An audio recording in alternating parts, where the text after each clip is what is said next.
মঙ্গলবার রাতের বৃষ্টিও কমাতে পারেনি রাজধানী সহ দেশ জুড়ে গরমের তীব্রতা। 15 জুনের পর মৌসুমী বায়ু সক্রিয় হয়ে টানা বৃষ্টি শুরু হলেই স্বস্তি মিলবে বলে জানিয়েছে আবহাওয়া অফিস। তখন চট্টগ্রাম, সিলেট ও ময়মনসিংহ বিভাগে বৃষ্টিপাত বেশি হবার পূর্বাভাস দিচ্ছে আবহাওয়া অফিস। শারমিন নীরা রিপোর্ট। মঙ্গলবার ঢাকা সহ দেশের বেশ কিছু অঞ্চলে এক পশলা বৃষ্টি হলেও গরম কমেনি।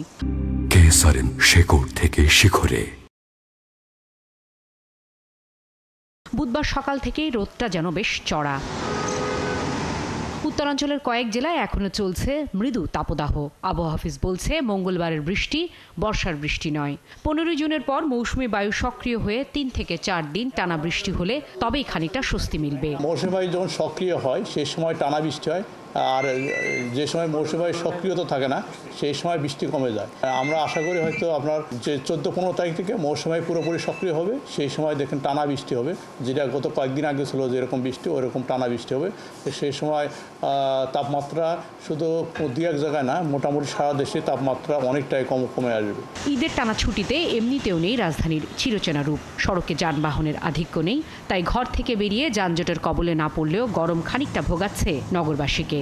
ঢাকা শহর তেমন একটা এখন জ্যামজট নাই, প্যাসেঞ্জারও অনেক কম, কিন্তু প্রচণ্ড গরম, প্রচুর পরিমাণ গরম। 1-2টা টিপ মারার পরে রেস্ট নিচ্ছি। টানা 10 দিনের ছুটি শেষে 15 তারিখ থেকে ধীরে ধীরে পুরনো চেহারায় ফিরবে এই নগরী। শারমিন নীরা, 71, ঢাকা।